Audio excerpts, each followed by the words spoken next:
ಇಂದೇ ಡೌನ್ಲೋಡ್ ಮಾಡಿ ಮತ್ತು ನಿಮ್ಮ ನೆಚ್ಚಿನ ಶೋಗಳನ್ನು ಆನಂದಿಸಿ. ಅದಕ್ಕೆ ಅಂತ ಒಂದು ಸಮಯ ಬರುತ್ತೆ ಪದ್ದು. ಆ ಸಮಯ ಬಂದಾಗ ನಾನು ಖಂಡಿತ ಬಂದೇ ಬರ್ತೀನಿ.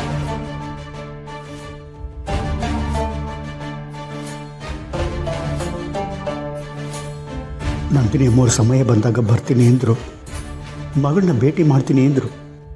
ಆದರೆ ಆ ದಿನ ಯಾವತ್ತು ಬರುತ್ತೋ ಏನೋ. ಇಲ್ಲಿ ನೋಡಿದ್ರೆ ಶ್ರಾವಣಿ ಅಮ್ಮವ್ರ ಜೀವನದಲ್ಲಿ ಏನೆಲ್ಲ ಆಗ್ತಾಯಿದೆ.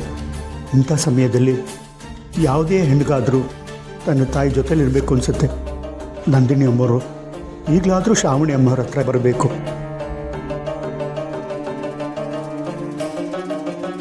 ಮಾವ, ಶ್ರಾವಣಿಮ್ಮ, ಅಯ್ಯೋ ನನ್ನ ಕ್ಷಮಿಸ್ಬಿಡಿ ಮಾವ. ನಾನು ಮಾಡಿದ್ದು ತುಂಬ ದೊಡ್ಡ ತಪ್ಪು ಅಂತ ನನಗೆ ಗೊತ್ತು. ಆದರೆ ನನ್ನ ಪ್ರೀತಿನ ಉಳಿಸ್ಕೊಳ್ಳೋದಕ್ಕೆ ನನಗೆ ಬೇರೆ ಯಾವ ದಾರಿನೂ ಇರಲಿಲ್ಲ ಮಾವ. ನನ್ನ ಸುಬ್ಬುನ ತುಂಬ ಇಷ್ಟಪಡ್ತಾ ಇದ್ದೆ. ಆ ಕ್ಷಣದಲ್ಲಿ ನನ್ನ ಮನಸ್ಸಲ್ಲಿ ಬೇರೆ ಯಾರೂ ಇರಲಿಲ್ಲ, ಸುಬ್ಬು ಮಾತ್ರ ಇದ್ದಿತ್ತು. ನನಗೆ ಸರಿ ತಪ್ಪು ಇದು ಯಾವುದು ಗೊತ್ತಾಗ್ಲಿಲ್ಲ ಮಾವ. ಪ್ರೀತಿನ ಪಡ್ಕೊಳ್ಳೋದಕ್ಕೆ ನಾನು ಏನೇ ಮಾಡಿದ್ರು ನನಗೆ ಅದು ತಪ್ಪು ಅಂತ ಅನ್ನಿಸ್ಲಿಲ್ಲ. ಅದಕ್ಕೆ ನಾನು ಹೀಗೆಲ್ಲ ಮಾಡಿಬಿಟ್ಟೆ ಮಾವ. ನನ್ನನ್ನು ಕ್ಷಮಿಸ್ಬಿಡಿ. ಅಯ್ಯೋ ಶ್ರಾವಣಿಮ್ಮ, ಹಾಗೆಲ್ಲ ಮಾತಾಡಬೇಡಿ. ಅಷ್ಟಕ್ಕೂ ನೀವು ಮಾಡಿದ ತಪ್ಪು ಅಂತ ಯಾರು ಹೇಳಿದ್ದು? ಪ್ರಪಂಚದಲ್ಲಿ ಬೆಲೆ ಕಟ್ಟಕ್ಕಾಗದಿರೋದಂದ್ರೆ ಪ್ರೀತಿ. ನೀವು ನಿಮ್ಮ ಪ್ರೀತಿನ ಉಳಿಸ್ಕೊಂಡಿದ್ದೀರಾ. ನಿಮ್ಮ ತಾಯಿ ನಂದಿನಿಯಮ್ಮವರು ಹಾಗೇನೆ ಪ್ರೀತಿಗೋಸ್ಕರ ಪ್ರಪಂಚನೇ ಎದುರಾಕೊಂಡ್ರು.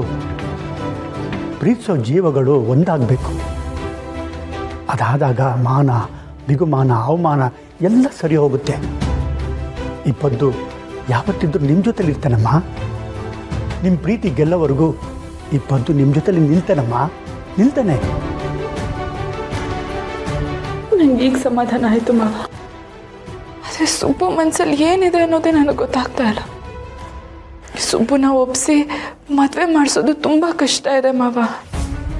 ನನಗೇನೂ ತೋಚ್ತಾ ಇಲ್ಲ ಮಾವ.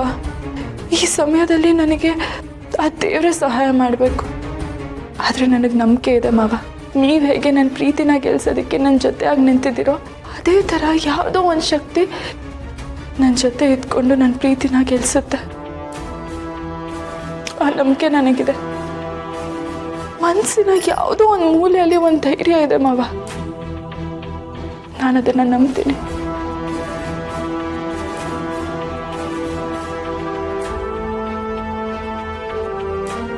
ಆ ಶಕ್ತಿ ಬೇರೆ ಯಾರೂ ಅಲ್ಲ ಶ್ರಾವಣಿಯಮ್ಮ, ಅದು ನಿಮ್ಮ ತಾಯಿನೇ. ಹೌದು, ನಿಮ್ಮ ತಾಯಿನೇ ನಿಮ್ಮ ಜೊತೆಯಾಗಿ ನಿಲ್ತಾರೆ. ಆದಷ್ಟು ಬೇಗ ಈ ವಿಷಯನ ನಂದಿನಿ ಅಮ್ಮವ್ರಿಗೆ ತಲುಪಿಸ್ಬೇಕು. ಅವ್ರು ಏನಾದರೂ ಬಂದರೆ ಈ ಸಮಸ್ಯೆಗಳೆಲ್ಲ ಮಂಜಿನಾಗಿ ಕರಗೋಗುತ್ತೆ. ಆ ತಾಯಿ ದಿಟ್ಟವಾಗಿ ಜೊತೆಲಿ ನಿಂತ್ಕೊಂಡ್ರೆ ನಿಮ್ಮ ಪ್ರೀತಿ ಗೆಲ್ಲುತ್ತೆ, ಗಟ್ಟಿ ಮೇಳ ಶುರುವಾಗುತ್ತೆ. ನಿಮಗೋಸ್ಕರ ಈಗ ನಂದಿನಿ ಅಮ್ಮವ್ರು ಬರಲೇಬೇಕು.